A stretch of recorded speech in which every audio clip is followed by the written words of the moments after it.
예, 이번에는 지난번에 해드렸던 자료의 10번 4페이지 때와 기한에 대한 예언들 첫 시간 나누고, 오늘 해드린 11번 자료 두 번째 시간, 세 번째 시간 이렇게 나눌 거예요. 자, 기도하시고 시작합니다.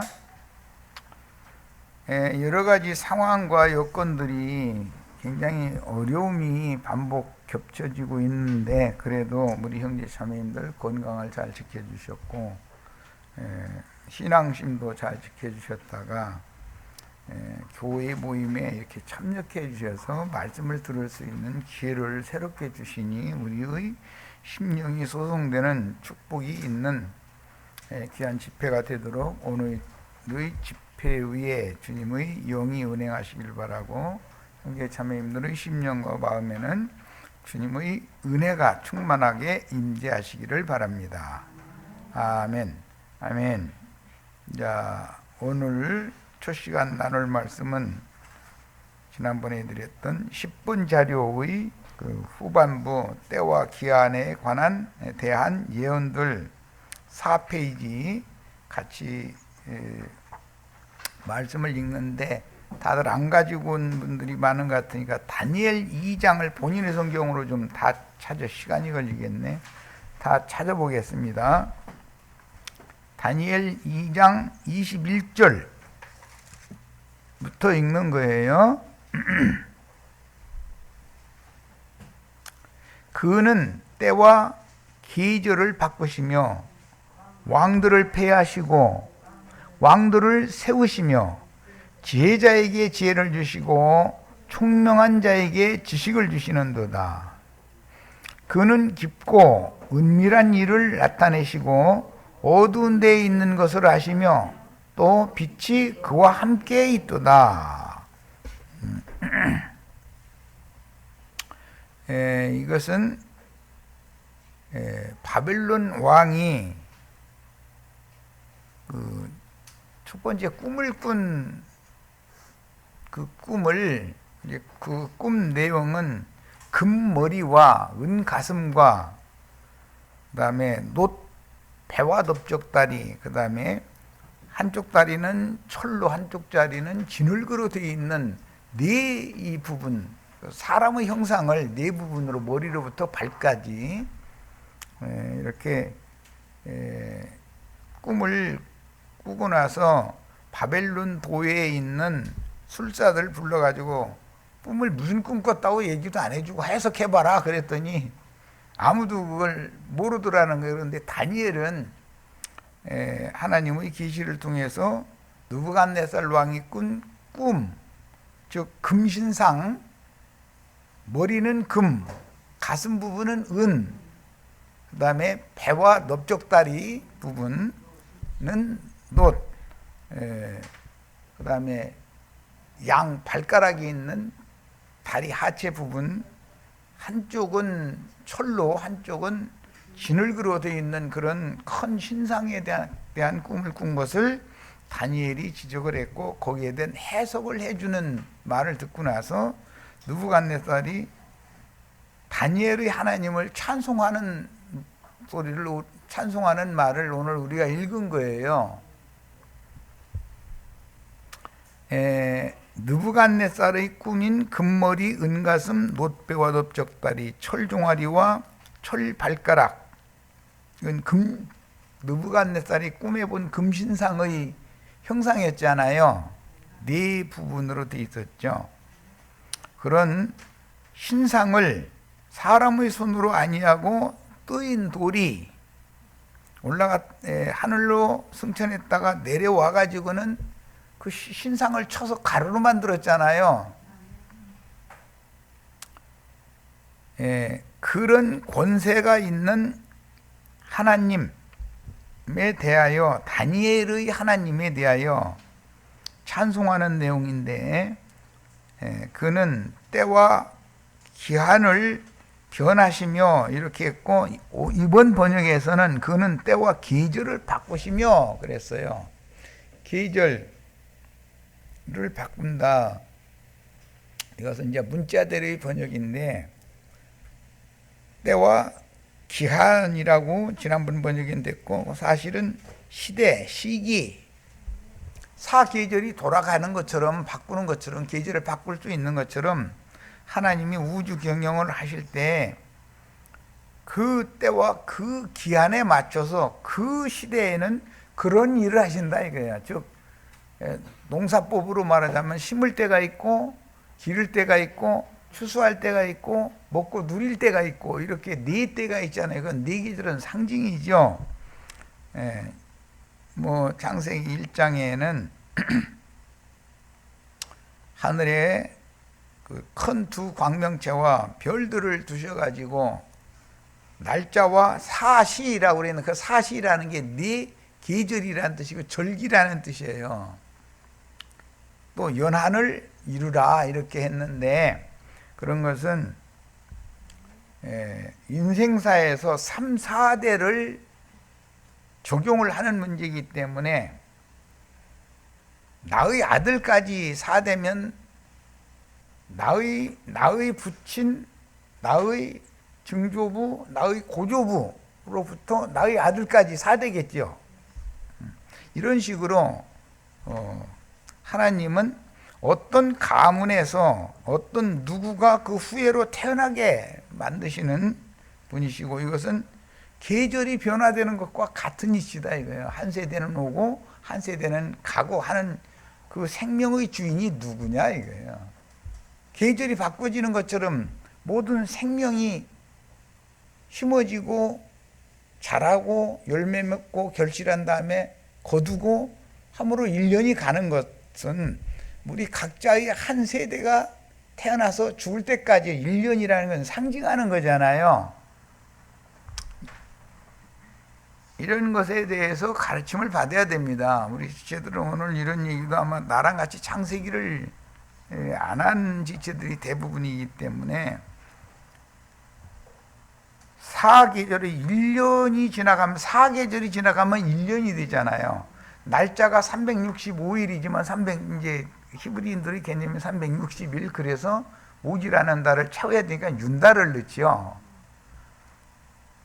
그 날짜가 있고, 날짜가 지나가면 가장 짧은 주기가 한 주간이 되는 것이고, 4주간이 지나면 한 달이 되는 것이고 월삭이라고 그러죠. 12달이 지나가면 1년이 되는 거예요. 그런데 그 12달, 1년 12달은 나의 인생을 의미하는 말이란 말이에요. 실제로는. 그럼 태어날 때가 있고 자랄 때가 있고 혼인하고 결실하는 거죠. 혼인하고 자식을 또 낳는 그런 때가 있고, 최후로는 주님께서 거두어 가시는 때가 있게 된다 이거예요. 이것을 상징하는 말인 거예요.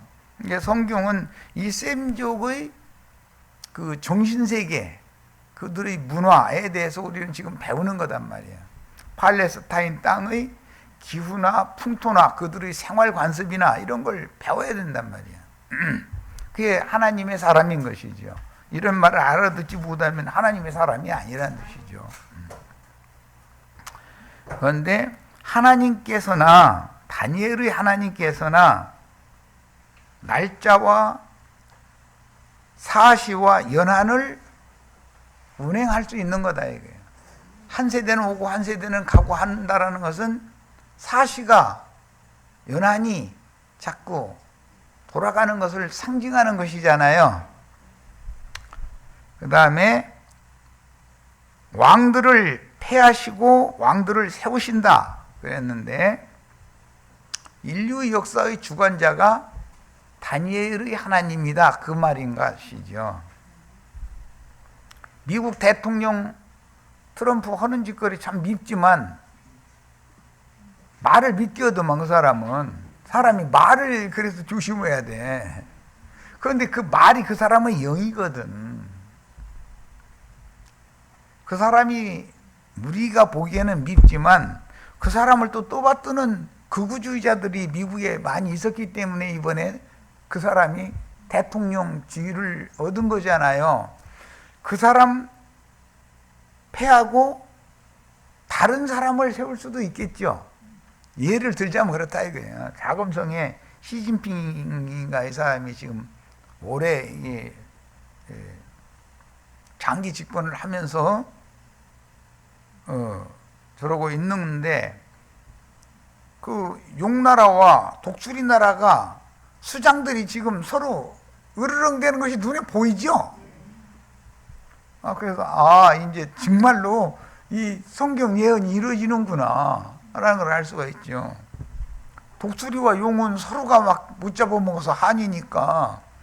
그런데 전쟁을 하면 독수리는 날아다닐 수 있으니까 용이라고 안 날아다니느냐? 용도 날아다니거든. 그게 공중전을 하는 거거든. 말하자면 공중권세를 누가 차지할 거냐를 가지고 지금 사실은 전쟁하는 얘기거든. 그런데 우리는 다 그걸 보고 있지만 세상 사람들은 미국 대통령이 미국 자국의 이익을 위해서 중국을 저렇게 씹는다. 중국은 살아남아야 되니까 또 힘을 길러가지고 어느 정도 힘이 되면은 미국을 받아칠 수밖에 없는 상황으로 몰아간다는 우리는 다 보고 있잖아요. 이것은 어떤 영들의 전쟁이거든.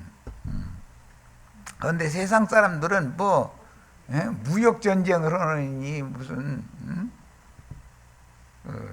무력으로 전쟁을 하지를 않지만 그래도 그 재력을 서로가 자기네 나라를 앞세우기 위해서 재력을 통해서 점령을 하는 거잖아요. 우리 같으면 미국이 안 도와줬으면 오늘날 우리 이런 발전이 없었을 거 아니에요.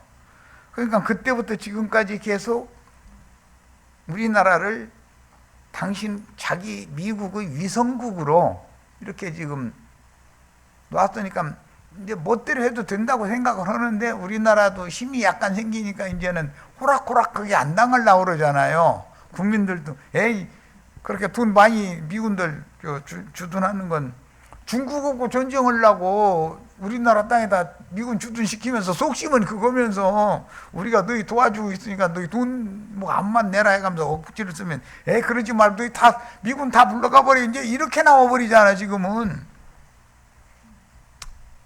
전에 우리나라 대통령 하셨던 분은 미군한테서 군사 작전권도 우리나라는 우리가 지킬 거 알아서 할 거니까 너희 미군 사령관 미국 대사가 맘대로 하는 막 하려고 하는 난 싫으니까 군사 작전권 대한민국 대통령은 헌법에 국군이 통수권자로 돼 있다. 그런데 국군을 미국 대사나 미국 대통령이 맘대로고 미군 사령관이 저희 맘대로 하고 이거 안 된단 말이야. 막 이래가지고서 부엉이바인가 어디 가서 자살했던 그분이 뺏어와 버렸잖아요. 작전권을. 한국에서 전쟁 나면 우리나라의 군대가 우리나라의 대통령이 알아서 전쟁할 거다. 이제 그러면은 그 말은 미군 물러가라 이 말이거든. 이제 미군 필요 없다 이 말이거든. 그런데 우리나라에도 미군이 꼭 필요하다는 극우주의자들이 있잖아요. 그들의 힘이 팽팽했기 때문에 도로 줘버린 거예요. 군사 작전권을. 지금 그래가지고 아직 찾아왔던 것을 도로 줬잖아요. 경상도 사람들 때문에. 그런 도 얘기하면 안 되지만 그 사람들의 생각은 미국과 일본이 안 도와주면 우리는 살 수 없는 허약한 나라다라고 생각을 하고 있고, 우리는 이제 남의 도움을 받지 말고 우리도 남의 도움을 받은 만큼 베풀어가면서 살 만큼 우리도 잘 산다. 이제 이런 자부심을 갖게 하는 이런 파가 있어가지고 부딪히잖아요 지금. 이런 것은 다 어떤 영들의 전쟁이다라는 거예요. 이런 걸 이해를 잘 하셔야 되겠어요. 난 세상 나라 무엇이 잘하고 잘못하고 그걸 말하려는 뜻이 아니라 이게 다 영들의 전쟁이다라는 것을 설명하고자 하는 거예요. 계시록에 보면 독수리가 이제 용을 이기죠. 이기기는. 그렇지만 용이 호락호락한 것은 아니다. 상처를 입히고 패전을 해도 양쪽에 다 후상을 입게 마련이다. 전쟁 후에 상처를 다 입게 마련이다, 양쪽이. 그런 방식으로 미국은 미국대로 망하고 중국은 중국대로 망하고, 그 대신 이스라엘을 흥하게 해가지고 새 시대를 지금 개편을 할 거라는 거잖아요. 이스라엘이 전 세계를 주도하는 신세대가, 이제 신세계가 오는 거예요. 이게 새하늘과 새 땅이라는 거예요. 이런 하나님의 우주 경영에 대해서 잘 이해를 하셔야 돼. 그런데 우리는 한 시대가 끝나는 지점, 새 시대를 가져오는 지점을 우리가 살고 있는 거기 때문에, 하나님의 사람이라면 때와 기한에 관한 모든 예언들을 지금 내가 설명하는 것처럼 정확하게 이해를 하고 있어야 된다 이거예요. 계시록을, 이것을 모르면서 계시록을 읽어갖고는 안 되는 거죠. 용과 독수리가 전쟁하는 얘기, 뭐 이런 얘기를 백날 읽어도 모르면 소용없는 거 아니에요. 미가엘과 용의 그 사탄이 전쟁을 한다는 거예요, 하늘에서. 당연히 이거는 계시록은 전쟁사로 다 되어 있어요. 그런데 그건 전부 영들의 전쟁이다. 스타워즈라고 이제 영문으로 하는데, 별들의 전쟁이다. 이게 하늘에서 싸우는 거다 이게. 미국 비행기와 뭐 중국 비행기가 막 공중전을 했다, 뭐 물론 실전이 벌어지면 그런 일도 있겠죠. 그렇지만 그것은 하나의 표상인 것이고, 모든 사람들의 그 마음, 창공으로 비유되는 마음에서 어떤 영이 역사를 하느냐, 이런 얘기단 말이야. 야, 설명이 좀 길어졌습니다. 오늘 4페이지, 5페이지를 다 맞춰야 되니까 이제 다니엘 12장 1절로부터 12절을 읽겠습니다. 다니엘 12장. 실제는 느부갓네살의 꿈이 또 한 번 나오죠. 큰 나무 꿈이 4장에 또 나오죠. 작은 씨앗 하나를 심었더니 그게 큰 나무가 돼가지고 공중의 새들이 나무까지 깃들이고, 나무 그늘에는 뭐 온갖 들짐승들이 새끼를 쳐가지고 번성하고 하는 꿈이 에스겔 31장에 나오고 다니엘 4장에 또 나와요. 그런데 그걸 이제 이번에는 지나가가지고 계시록 12장으로 가는 거예요. 자, 그때에 네 민족을 호위하는 큰 군주 미가엘이 일어날 것이요. 다니엘의 민족이라는 것은 바벨론에 사로잡혀가 있는 하나님의 백성들이잖아요. 이 12지파, 12지파의 회복이라는 것에 대해서 잘 이상을 볼 필요가 있어요. 이스라엘 민족을 호위, 보호하는 큰 군주는 미가엘이라는 거잖아요. 미가엘 천사장이죠. 또 환란이 있으리니 이는 개국 이래로라는 것은 한 사람 아브라함, 이삭, 야곱을 거쳐 이스라엘 나라가 세워진 때로부터 그 말이에요. 야곱의 12아들들은 이스라엘 나라를 세우게 되잖아요. 이게 개국한 거잖아요. 우리나라로 말하면 개천절날 태극기 다 이렇게 달죠. 10월 3일 날 하늘이 열렸다 이 말이야. 그럼 무슨 뜻이냐? 나라가 시작됐다 이 말이란 말이야. 자, 개국 이래로 그때까지 없던 환란의 때가 그때다. 미가엘이 일어나면 상대방인 사탄은 가만히 있느냐? 그건 아니죠. 큰 환란이 올라면 미가엘만 혼자 다 해버리면은 환란이 땅에 올 필요가 없는 거잖아요. 대적하는 자인 사탄도 일어나기 때문에 땅에는 환란이 임하는 것이고, 계시록에서는 짐승들이 때가 되려면 미가엘이 먼저 일어나면 무저갱이 열리기에 마련인 것이고, 무저갱이 열리면 군대 귀신들이 다 올라와가지고 세상에서는 한판 붙는 거잖아요. 이것이 지금 표상적으로는 독수리 나라인 미국과 용나라인 중국이 전쟁을 하게 돼 있는데 3차 대전이라고 흔히들 말하죠. 이런 것은 당연히 하게 돼 있는 거다라는 거예요. 그걸 서로가 준비해 놓고 있는 거니까 지금. 그때 쓰려고 핵폭탄 중국도 많이 만들어 놓고 미국도 많이 만들어 놓고 제일 가까운 쪽에 있는 나라가 우리나라니까 우리나라에다가 핵무기 잔뜩 실어다가 이것저것에 그거 군사시설 해놓고 있잖아요. 그러니까 3차 대전이 벌어지면 양쪽에서 무기 만들어 놓은 거 에이 2판 3판이다. 우리나라는 멀리 떨어졌으니 상관없다. 중국이 보고 너희가 손해지 놈들아. 대한민국하고 중국하고는 바로 붙어있죠. 미국은 멀리 떨어졌으니까 그 사람들은 똥배짱이요. 그런데 핵무기라는 것이 사용이 되면은 중국이라고 가만히 있는 것 같으냐? 그게 아니고 그 먼 거리 태평양 지나서까지 핵폭탄을 거기다 투하시킬 수 있는 장거리 미사일을 다 지금 준비를 해놓고 있다 이거예요. 그러니까 아무리 상관없는 나라인 것처럼 큰 소리 쳐도 피해는 있게 돼 있는 거다 하는 걸 아셔야 돼. 세상에서도 우리가 어떤 역병이라고 걸려가지고 병치료를 하고 나면은 후유증이라는 것이 있잖아요. 아무리 건강하던 사람도 그 후유증을 잘 견뎌내고 치료를 잘 해야지 그 치료 다 됐다 생각해가지고 멋대로 행했다가 후유증을 이겨내지 못하면 죽는 거거든.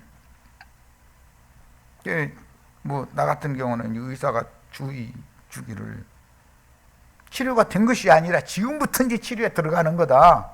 그러니까 항상 조심해라. 뭐 먹고 싶은 거 있으면 나한테 허락받고 먹어라. 막 이제 이러는 거예요. 살고 싶으면 허락한 대로 해라. 막 이러는 거예요. 그럼 살고 싶으면 허락한 대로 해야지 어떻게 할 거예요. 이 음식도 가려 먹어야 되고 먹으라는 것만 먹어야 되고 어쩔 수 없는 거 이거는. 예. 그러니까 중병 걸린 사람 명줄은 의사가 딱 잡고서 좌주지 하는 거지 뭐. 의사한테 굽실거려야지 어쩔 수 없어. 살고 싶으면 가서 큰 소리 빵빵 쳤다가는 알아서 하라고. 그래 버리면 나 당신 같은 사람 치료 못 온다 이거 말일 거 아니야. 그건 순종해야지.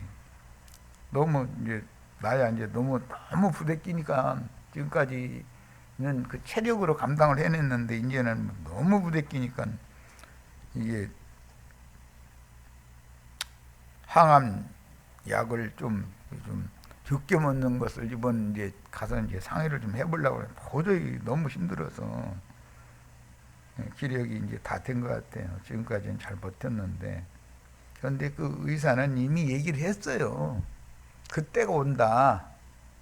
그 전에 면역력이 강한 사람은 치료가 다 되고 그럼 그게 제일 좋은 방법이다 이제.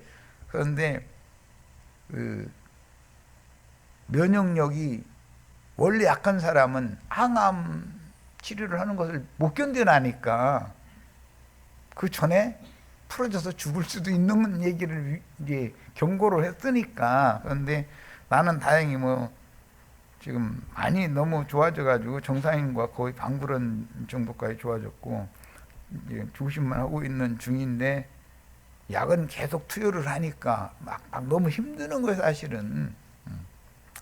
그런데 이럴 때일수록 후유증이니까 이게 이제 치료가 됐어도 후유증이니까 더 조심해야죠. 의사와 상의도 않고 내 맘대로 막 아무거나 먹어대고 이랬다면 큰일 나는 거지. 그 뭐 어떻게 하다 보니까 시간이 많이 갔네. 성경을 읽을 때는 이런 걸 알고 읽어야 된다 이런 얘기야. 다니엘서에 대한 예언을 모르면서 계시록을 무조건 우리 지체들한테 가르치면은 우리 지체들이 무슨 재주를 알겠어요. 세상 돌아가는 이치나 성경의 예언들이 계시록에 가서 완성되는 것이니까 역사의 주인께서 우주를 이렇게 경영을 하기 때문에 그렇다라는 걸 가르쳐야지. 그래서 내 개인의 인생을 봐도 나 내 아들, 딸, 나의 아버지, 나의 부부, 나의 고조부까지 오면 4대가 되거든. 그래서 3, 4대를 성경에는 늘 말하는 거거든. 그런데 사계절에 대한 비유다 이거예요. 내가 태어나서 죽을 때까지가 1년으로 상징이 되잖아요. 네. 그런데 그 1년에는 네 계절이라는 것이 다 지나가게 돼 있다 이거야. 어릴 때가 있고 청년 때가 있고 장년 때가 있고 노년 때가 있고 당연히 다 지나가게 돼 있는 거잖아요. 자, 그때 이제 이런 큰 환란이 있는데 그때까지 없던 환란, 개국 이래로 그때까지 없던 환란이다라는 것은 실제로는 예수님이 십자가에 죽는 때가 가장 큰 환란의 때에 대한 표상이죠. 개인적으로는 내가 타고난 기력이 다해져서, 즉 배터리가 다 된 거예요 이제. 그러면 충전도 안 돼 이제는. 20, 30대 때는 충전하면 도로심이라고 하룻밤 자면서 그 충전기에다 전기 이제 꽂아놓은 거거든. 하룻밤 자고 나면 내일 아침에 쌩쌩해져가지고 쌩쌩 돌아가지. 그런데 예, 어떤 기한 한계가 딱 차면은 충전도 안 되는 거죠. 소용이 없죠. 배터리 원래 타고난 걸 다 써버렸기 때문에. 그 배터리 속엔 물이 들어있는데 배터리 액체가 다 닳아버리면은 충전이 안 되는 거예요. 그게 한계가 있는 거예요. 그러면 세상에서는 그런 거 보고 물 마른다 그러는데 우리가 왜 쭈글쭈글해? 물이 마르니까 쭈글쭈글해지는 거예요. 팽팽할 때는 속에 수분이 많다는 거 아니야. 촉촉하니 그때는 쭈글쭈글해지지 말라고 자매님들 화장품 이것도 준 것도 봐 저것도 바르고 그랬었는데 소용없어. 화장품 발라도 쭈글쭈글한 날이 반드시 오게 돼 있어. 쭈글쭈글 안 하면 가요 안 가요? 주님이 너 이제 그만 고생 그만하고 나한테 와라 그러면 팽팽한 사람은 살려달라고 난리여. 언제까지 살려줄까 물어보면 우리 뭐 손자 군대 갔다 올 때까지 대학 졸업 올 때까지 해간 핑계 대가면서 했다고요. 그 100년? 그러면 100년 조금 무지할 것 같은데 이렇게 나오면 큰일 나는 거예요 그게.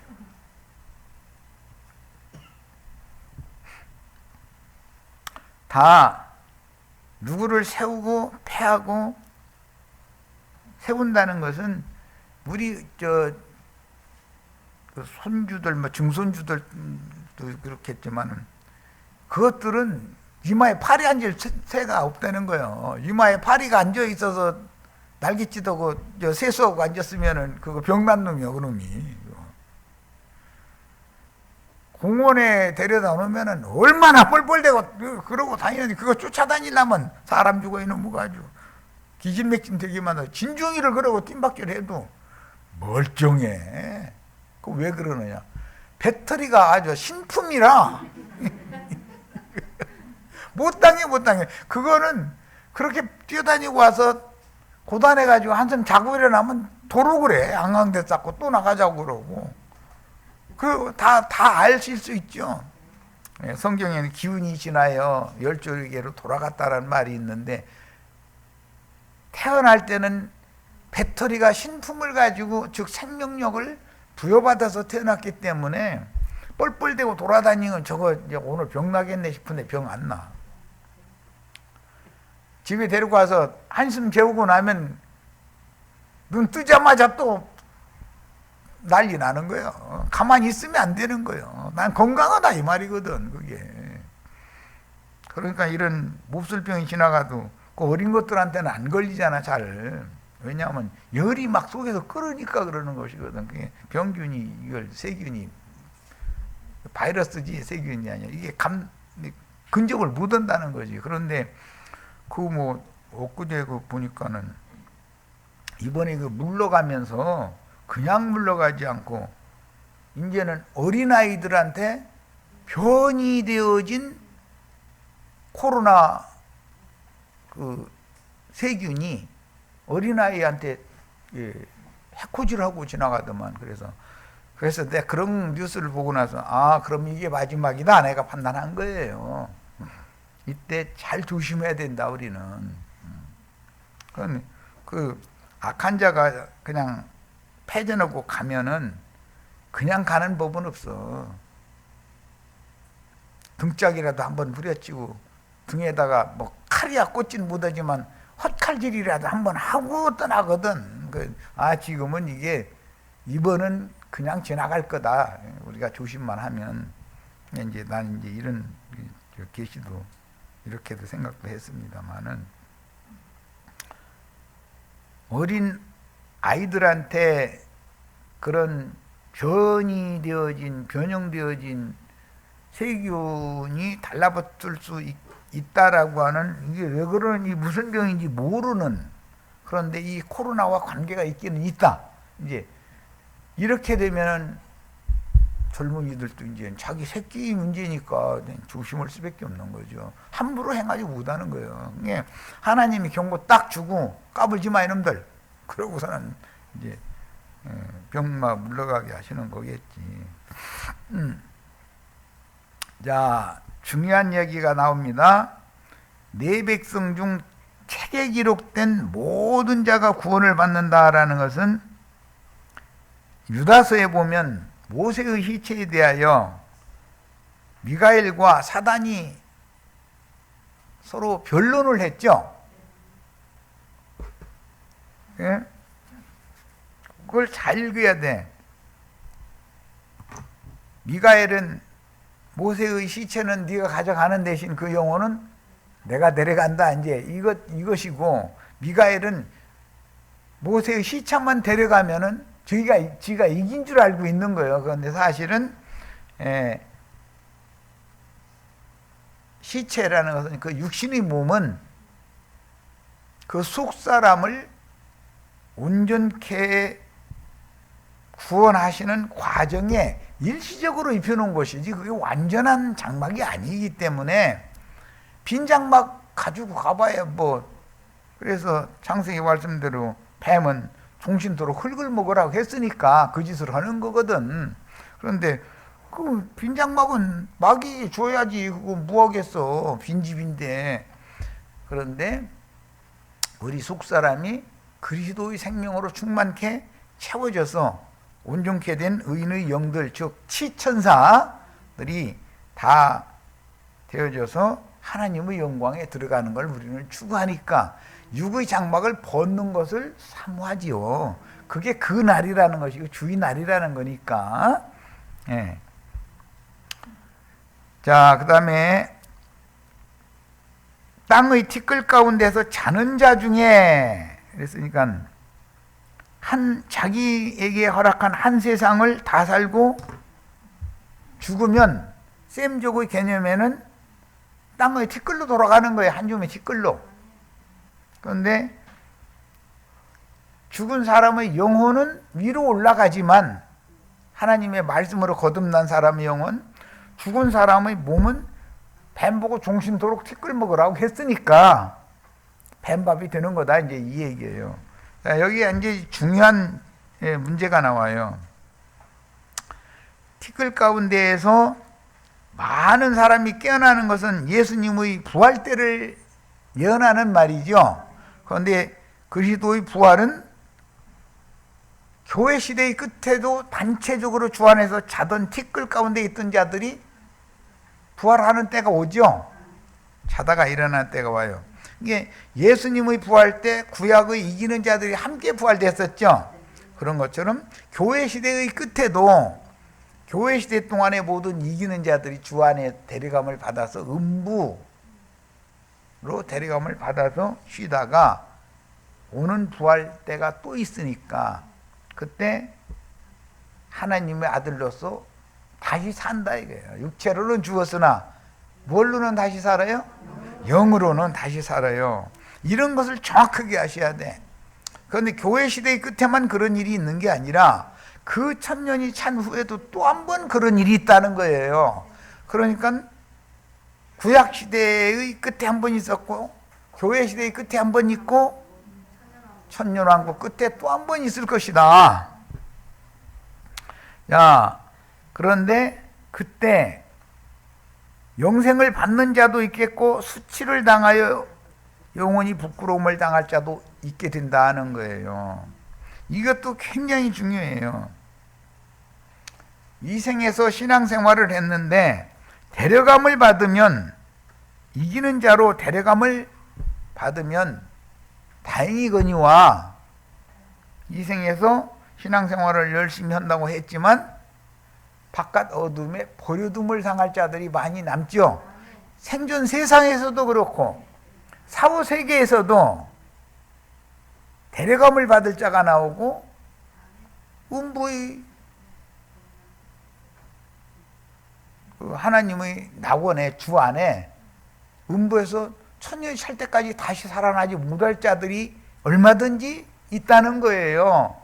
그런 것을 계시록을 해석을 정확하게 해야만, 다니엘서의 말씀을 예수님이 예를 들어서 두 남자가 밭에서 일을 하다가 하나는 데려감을 당하고 하나는 버려둠을 당하고, 두 여자가 집에서 맷돌을 갈다가 하나는 데려감을 당하고 하나는 버려둠을 당하고, 누가복음 17장에는 주 안에서 두 사람이 자고 있다가 하나는 데려감을 당하고 하나는 버려둠을 당한다, 이렇게 표현을 하신 거예요. 이 의미를 잘 이해를 하셔야 돼. 그럼 우리는 데려감을 받는 사람이 돼야지 버려둠을 당하는 자가 돼서는 안 된다, 이런 말이에요.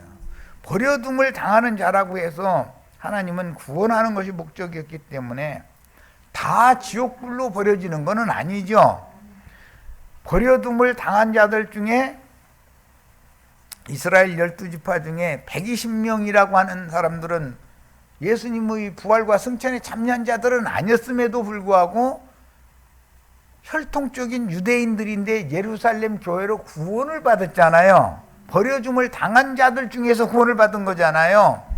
교회 시대의 끝에도 마찬가지다 이거예요. 그런데 우리는 나도한 형제랑 같이 가는 것이 낫다. 내가 이제 자꾸 이 얘기를 하는 것은 가장 좋은 부활이지요. 뛰어난 부활.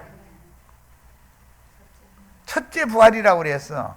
그런데 그 1000년 동안 다시 살아나지 못하는 부활이라는 건, 부활됐다가 너는 안 되고 그냥 도로 1000년 동안 더 자, 이랬다는 말인데, 그래서는 안 되겠다.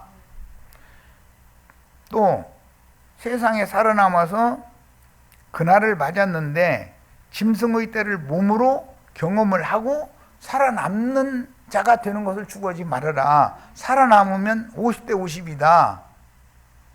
지옥불에 마귀 자식으로 버려둠을 당하거나 겨우 얻는 구원에 참여해서 어린 양의 장막에 들어가서 새 땅의 백성들이 될 수는 있는데, 그 백성이 될지 안 될지는 50대 50이니까 불안하지 않냐.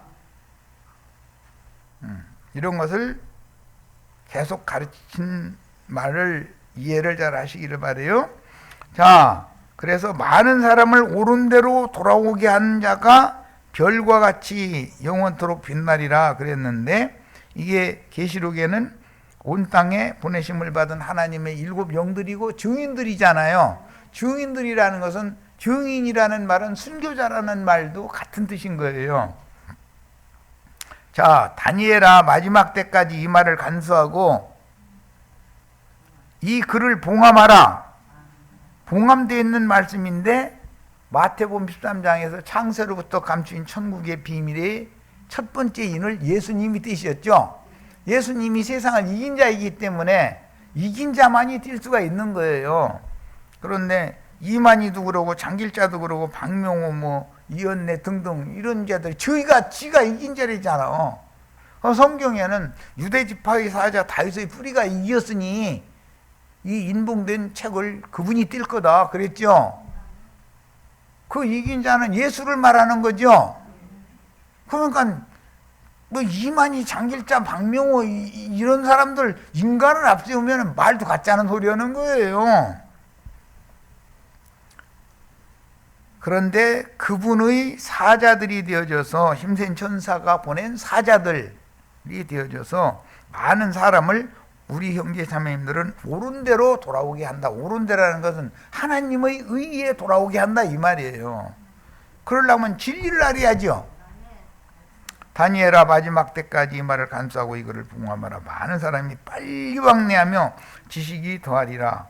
지금 많은 사람이 빨리 왕래하며 지식이 더하리라는 말씀은 뭐 그대로 이루어지고 있죠. 세상 쪽에도 지금 목사들의 이 영적 지식이 상당해요. 이단자들의 영적 지식이 상당해요. 그런데 문제는 그들 중에 함정이 드문드문 있다는 거죠. 왜? 문제는 여기서 조금 저기서 조금 저희가 하고 싶은 대로 제 목설교를 자꾸 해버려서니까 그러다 보면 중간에 잘못된 연결성이 없을 수가 있는 거죠. 우리 형제 자매님들 이 말을 잘 생각하시면 안식일 교단은 안식일 교단대로의 진리가 있거든. 그런데 함정이 있다 이거예요. 왜? 그들은 부분적으로 가르치니까 체계적으로는 안 가르치고 이게 문제다 이거예요.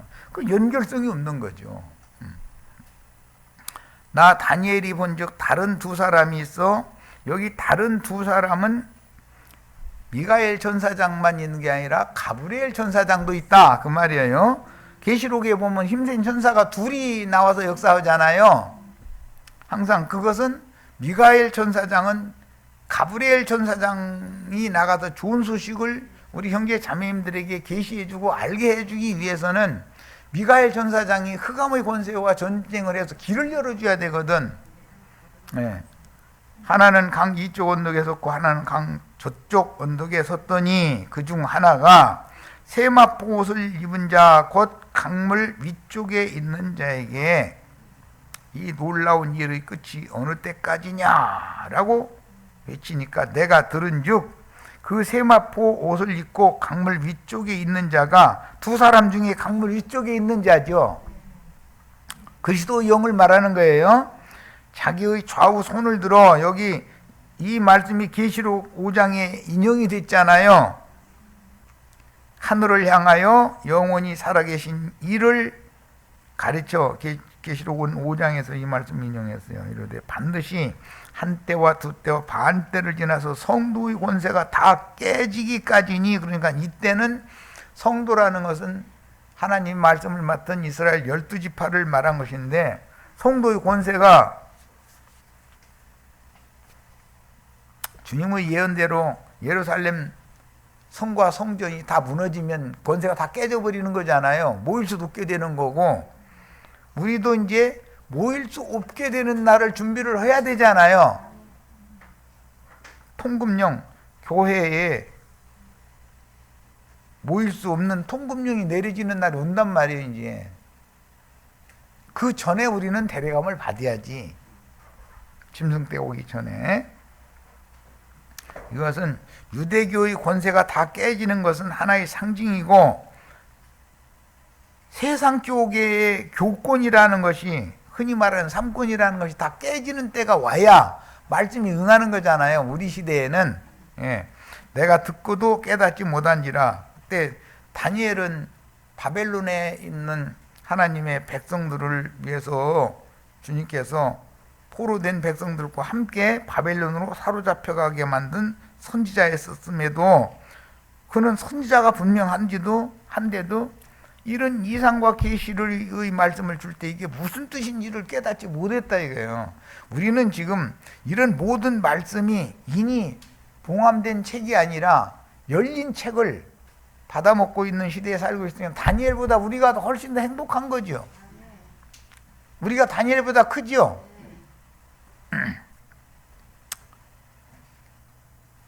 내게 이르되 내 주여 이 모든 일의 결국이 어떠하겠나이까 하니 그가 이르되 다니엘아 갈지어다. 이 말은 마지막 때까지 간수하고 봉함해둬라.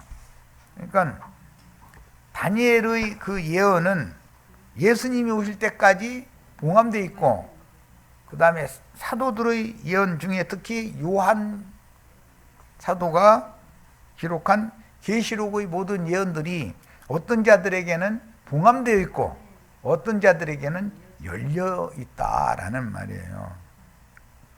많은 사람이 연단을 받아 스스로 정결케 하며 희게 할 것이나 악한 사람은 악을 행하리니 연단을 거쳐서 스스로 정결케 하고 희게 할 수가 있다. 이것은 계시록 22장에서 이 말씀을 인용해 가지고 의로운 자는 의롭게 행하고 불의하고 불선한 자는 그대로 행하게 그냥 놔둬버려라. 그러니까 이제는 은혜의 때가 끝이다. 이제는 그런 말이죠. 오직 지혜 있는 자는 깨달으라. 이 말씀 계시록 13장에서 인용했죠. 666 짐승의 수나 그 표시를 깨달으려면 지혜가 있어야 된다는 거잖아요. 매일 드리는 제사를 폐하며 멸망하게 할 가증한 것을 세울 때부터 1290일을 기다려서 지낼 것이요, 기다려서 1335일까지 이르는 그 사람은 복이 있으리라 그랬는데, 예수님은 이 말씀을 인용을 할 때 티끌 가운데 자는 자 중에 머리를 들 때라는 것이 있다는 거잖아요. 그게 부활 때죠. 그런데 그 예수님의 예언이 끝나면서 모든 것이 다 끝나는 게 아니라 그 후로 1260일을 여기서 빼면 1290일이니까 30일 동안이라는 기한이 남는 것이고, 그 다음에 1335일이니까 그 후로도 45일, 도합 75일이라는 기한이 지금 1260일보다 남는 거잖아요. 나중까지 견디는 자는 구원을 얻으리라 그랬는데, 그때 얻는 구원은 겨우 얻는 구원이고, 이 생에 살아남은 자들의 구원을, 어린 양의 장막에 들어가는 구원을 말하는 거기 때문에 우리는 1335일까지 이르는 자라고 그랬는데, 살아남으면 짐승 떼를 몸으로 경험을 하고도 살아남는 사람들이죠. 그런 사람이 될 필요가 없죠.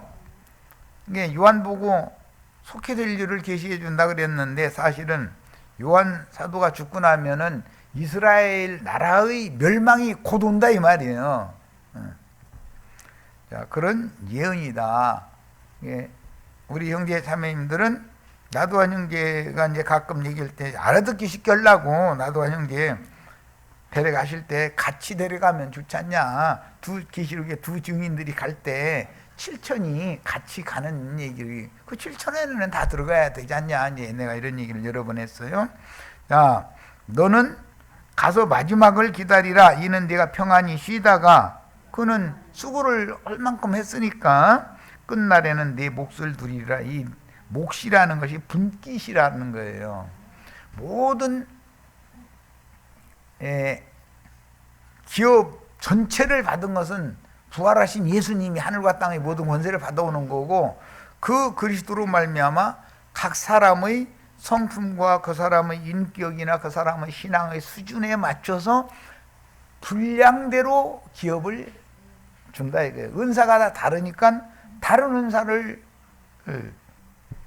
섬기는 은사를 받는 것이 제일이야. 나도 이제 우리 지체들은 이런 이치를 잘 모르고 가르침을 받기 전에는 말씀을 가르치는 은사가 제일 큰 은사인 걸로 이렇게 오해를 하는데, 그렇지 않습니다. 말씀을 가르치는 선생들이 심판이 더 클 수가 있기 때문에 섬기는 것 때문에 심판하는 일은 없어.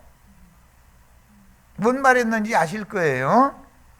자, 뭐 시간이 다 돼서 사도행전 조금 더 나가야 되겠다. 야, 이게 큰일 났네.